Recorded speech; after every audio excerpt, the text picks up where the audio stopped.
Et bienvenue à tous pour la suite de notre cours euh, sur les composants clés et leur fonctionnement dans l'ordinateur.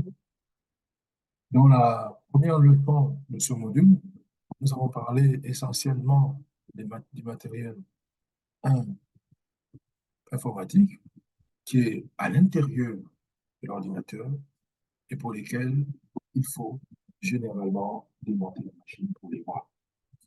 Cette fois-ci, nous allons aborder dans la leçon 2 les périphériques d'entrée et de sortie. On va donc parler de ces différents types de périphériques pour voir quel est leur rôle dans le fonctionnement de l'ordinateur. Par du clavier, la souris, l'écran, le haut-parleur, les webcams et l'instrument télescopique. Il faut noter que lorsqu'on parle de périphériques,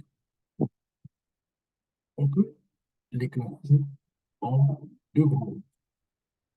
Ceux qui permettent de faire entrer de l'information dans l'ordinateur, des périphériques in, comme le clavier, qui fait partie du groupe des périphériques d'entrée. Le clavier permet donc d'écrire des données dans l'ordinateur et pouvoir les stocker pour pouvoir les exploiter plus tard, ou même séance tenante, par exemple, lorsqu'on écrit un document. Il existe plusieurs types de claviers, notamment selon la langue dans laquelle du pays dans lequel on est.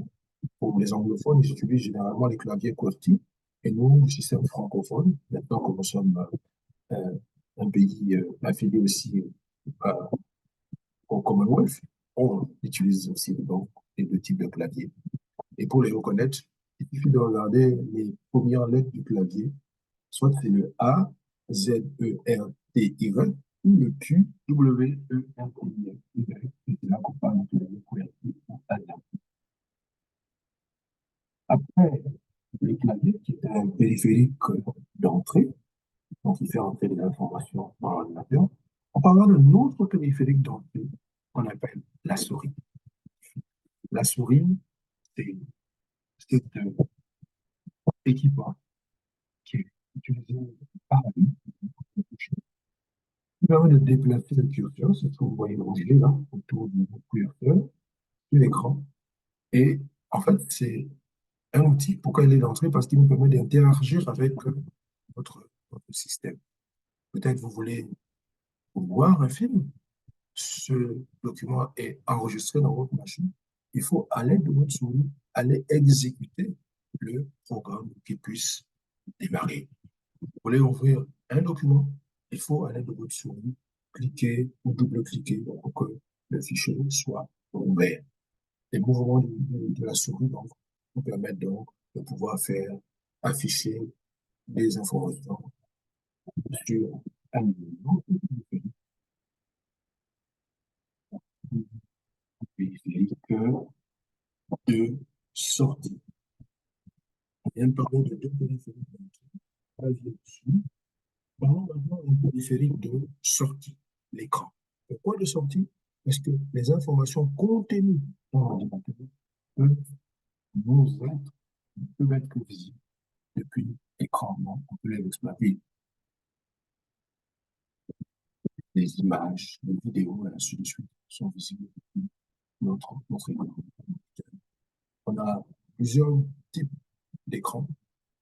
C'est des écrans comme celui que vous avez en haut à droite pour les ordinateurs fixes, qu'on appelle encore les desktops.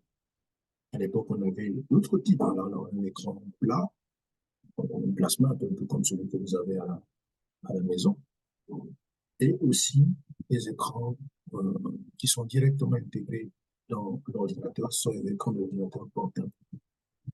Soyons juste un peu vigilants avec l'écran, parce que l'écran peut être aussi bien un périphérique d'entrée que de sortie. Il peut jouer les deux rôles. Vous voyez de quoi je parle? Donc, c'est votre téléphone, votre smartphone. C'est un écran tactile. Il peut permet de voir les informations, mais vous pouvez aussi composer le numéro de votre instrument depuis cet écran. Comme vous entrez des informations.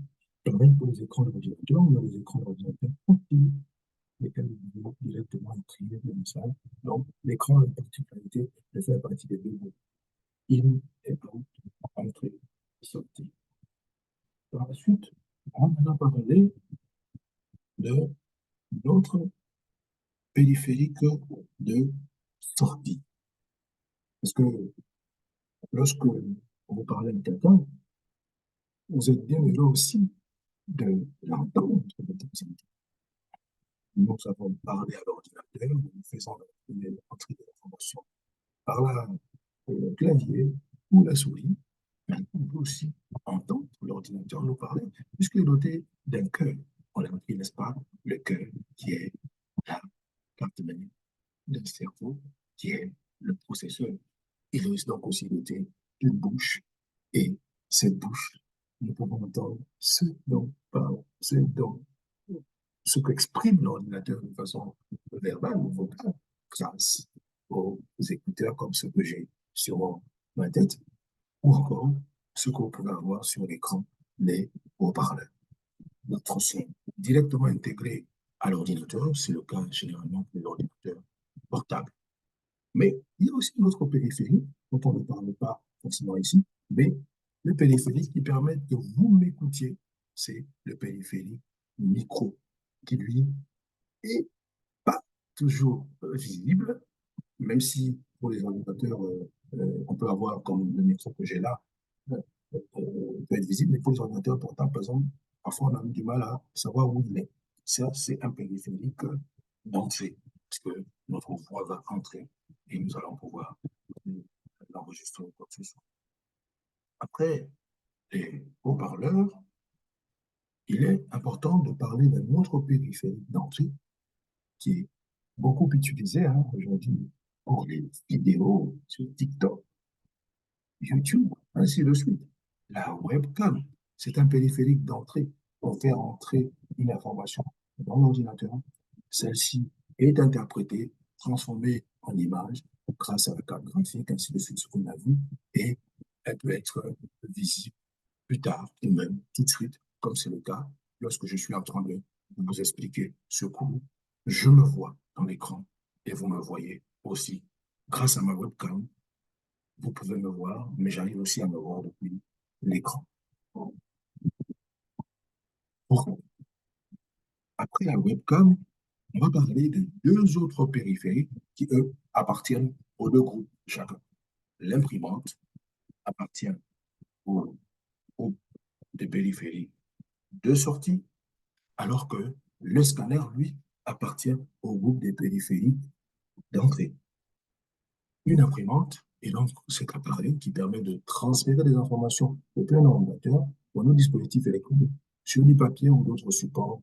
Ainsi, on peut avoir une copie physique des informations que l'on souhaite exploiter plus tard. Ça peut être des photos, des images, des cartes, tout ce que vous pouvez imaginer. C'est grâce aux imprimantes qu'on peut les exploiter. Le scanner, lui, par contre, il va faire l'opération inverse. Vous avez une image, une photo, du texte, et vous voulez qu'il soit numérisé, ou encore qu'il soit dans la machine. C'est d'ailleurs ce qui est beaucoup en vogue aujourd'hui. On parle aujourd'hui de la digitalisation. Grâce au scanner, on va digitaliser la plupart de nos informations, de telle sorte que, quel que soit l'endroit où nous sommes, nous pouvons accéder à nos données. Peut-être, plutôt que d'aller à Chibanga ou à Lambaréné parce qu'on y est né pour accéder à notre acte de naissance, depuis Libreville, partout, grâce à la digitalisation qui passe par le scanner, on pourra voir notre acte de naissance et ainsi obtenir tel ou tel document plus facilement. On vient donc là de parler des périphériques d'entrée-sortie après avoir compris le rôle dans la première leçon des matériels informatiques ou du hardware. Nous serons très heureux de vous recevoir pour notre prochaine leçon sur notre chaîne. Abonnez-vous et les autres à apprendre facilement le métier de l'IT parce que électroréactive, c'est revitaliser la technologie, dynamiser la jeunesse qui nous motive. Je vous remercie.